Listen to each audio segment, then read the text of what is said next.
मंत्री अशोक गहलोत की बजट घोषणा के अनुसार 1 जनवरी 2004 या उसके बाद सरकारी कर्मचारी बने कर्मचारियों को ओल्ड पेंशन स्कीम का लाभ देने के आदेश जल्द जारी किए जा सकते हैं। वहीं इस बड़ी मांग को पूरा होने के हैंगओवर के बीच पेंशनर समाज अपनी मूल मांगे पूरी न करने को लेकर ठगा सा महसूस कर रहा है। ये रिपोर्ट देखिए।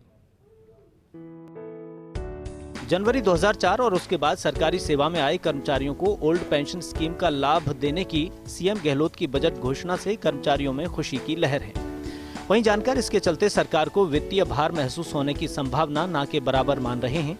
दरअसल ओपीएस लागू होने पर 1 जनवरी 2004 या उसके बाद के करीब 4.5 से 5 लाख सरकारी कर्मचारियों की पेंशन मद में सरकार को अंशदान नहीं देना होगा, क्योंकि पुरानी पेंशन स्कीम में कर्मचारियों और सरकार के अंशदान का प्रावधान नहीं है। करीब 4.5 से 5,000 करोड़ के इस अंशदान की राशि का सरकार इस्तेमाल कर सकती है। वहीं नई पेंशन स्कीम के तहत दिया जाने वाला 1/1/2004 से अब तक सरकार की ओर से अंशदान के रूप में दी गई हजारों करोड़ की राशि जमा है। इसका ब्याज भी हजारों करोड़ है, जिसका इस्तेमाल सरकार कर सकती है। इसके तहत ही 4.5 से 5 लाख तक के सरकारी कर्मचारियों के अंशदान की राशि है, जिसकी उपयोगिता के बारे में भी सरकार निर्णय करेगी। वो ये राशि कर्मचारियों के जीपीएफ में जमा भी करा सकती है, उन्हें खाते में भी दे सकती है और इसकी उपयोगिता भी तय कर सकती है। दरअसल इस घोषणा का जब आदेश जारी होगा तब से ही पता चलेगा कि ये किस तिथि से लागू होगी। उसी तिथि से वित्तीय भार का सटीक आकलन हो सकेगा। कोई भी सरकारी कर्मी बिना सेवा व्यवधान के लगातार 15 वर्ष की नौकरी करता है तभी पेंशन का पात्र होता है, जिसमें भी यदि 2019 से वो पेंशन का दावा भी करता है तो उसे सरकार कब से इसका लाभ देती है, ये भी स्पष्टीकरण बाकी है। ऐसा होने पर भी गिने चुने दावों का ही सरकार को भुगतान करना होगा।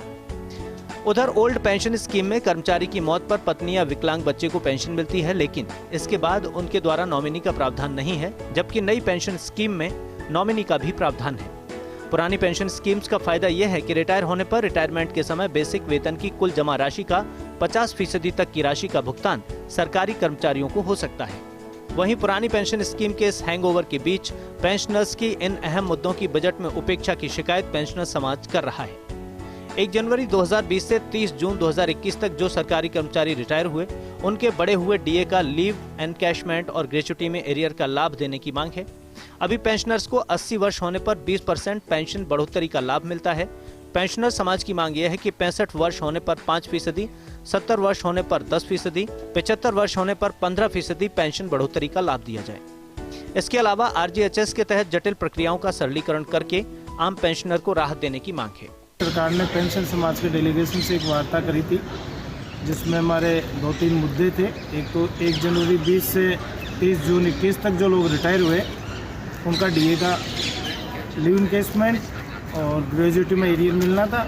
और एक नई हमारी मांग रही कि वर्तमान में राज्य सरकार 80 वर्ष होने पे हर पेंशनर्स को 20% पेंशन बढ़ाती है। इसमें हमारी मांग थी कि 65 पे 5, 70 पे 10, 75 पे 15 और 80 पे से 20% और आगे जो चल रही वो चलती रहे। मांगों को लेकर अब एक बार फिर पेंशनर समाज एकजुट होकर सरकार के सामने अपनी बात कहने की तैयारी कर रहा है। समाज का कहना है कि सरकार ओल्ड पेंशन स्कीम लागू करने के साथ ही पेंशनर्स के इन मूल मुद्दों को भी हल करे। फर्स्ट इंडिया न्यूज के लिए जयपुर से ऋतुराज शर्मा की रिपोर्ट।